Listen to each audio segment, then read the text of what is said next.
ګوره چې په خپل رب د ایمان مضبوط وي او په خپل کار کې مخلص سي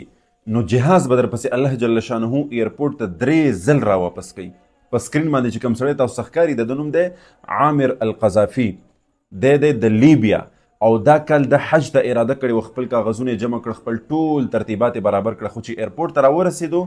او د ایرپورټ عملي د جهاز عملي د پاسپورټ وغیره دا څیزونه چې وکتل نو د هغې سره لیکلي عامر القذافي، یعنی د خپل نوم سره د قذافي لګېدلی و. نو اوس د قذافي د نوم نه هغې ته دومره تکلیف پېښ شو چې دغه حاجي ایثار کو د جهاز ته د ختلو نه منې کو، په ایرپورټ باندې ایثار کو چې ته په دې جهاز کې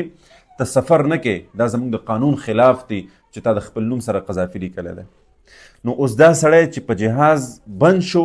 ایثار یې کو نو د ایمان مضبوطو، په الله باندې بروسه مضبوطه وه، او کله چې ایمان مضبوط او په الله باندې بروسه مضبوطه نو الله بیا هغه کار چې هغه ناممکن یې هغه درته ممکن کوي. نو څه وشو واورئ مخکې کله چې دی ایثار کړی شو جهاز پیک شو روان شو، د ایرپورټ د حدودو نه لاوتی نه دی چې په جهاز کې یوه داسې خرابي راغله، پنې خرابي چې ورته وایي چې د هغې د وجې نه جهاز واپس ایرپورټ ته راغلو. چې راغلو نو بیا درته چا وویل چې جهاز را واپس شو او ته بیا یو ټری وکړه. هغې چې بیا وکتل چې دا خو همغه سړی دی د نوم سره یې قذافي لګېدلی دی، لهذا واپس یې ایثار کو چې ته نشې تللی. جهاز خپل ټک پک هر څه سیسټم یې برابر کو، بیا روان شو، د حدودو نه ووتو. چې کله ووتو په دویم ځل پکې بیا خرابي راغله، چې بیا پکې خرابي راغله نو بیا د منډې ترړې شروع کړې، ورغلو د جهاز چې کومه عمله وه هغې چې وکتلو ورته ویل نه ته نشې تلی نشې، زموږ د قانون خلاف ورزي ده، زموږ د دې عملي خلاف دي چې ته موږ سره په دې جهاز کې سفر وکړې، موږ ته مشکلات جوړېږي. د ویلې چې هر څنګه زه به دلته ولاړ یم او ډېر په سختۍ سره یې دا ځل منې کو. په دویم ځل چې کله جهاز ووتو نو چې بیا پکې خرابي راغله، بیا چې را واپس شو نو دا یې دریم کرت و. په دې دریم کرت باندې د جهاز عمله پوه شوله چې څه خبره او څه راز خو شته په دې سړي کې، خو پوه خلکو د عقل نه کار واغستلو. نو څه وشول د جهاز چې کوم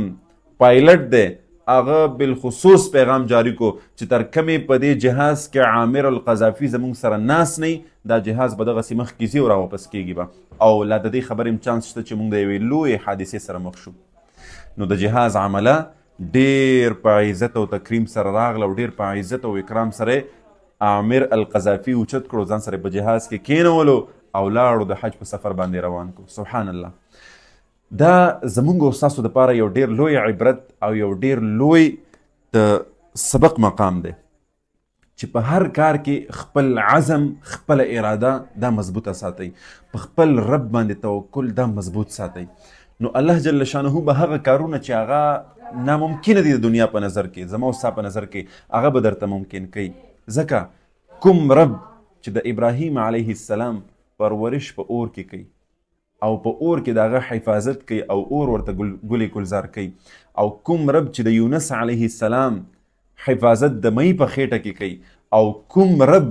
چې د یوسف علیه السلام د کوی نه واخله او د عزیز مصر او د مصر د بادشاهت تر تخته پورې رسوي، هغه رب به زموږ او ستاسو مشکلات هم تر منځه وړي، خو په شرط د دې چې زموږ ارادې، زموږ عزم، زموږ نیتونه دا مضبوط وي. الله دې د عمل کولو توفیق را نصیب کړي.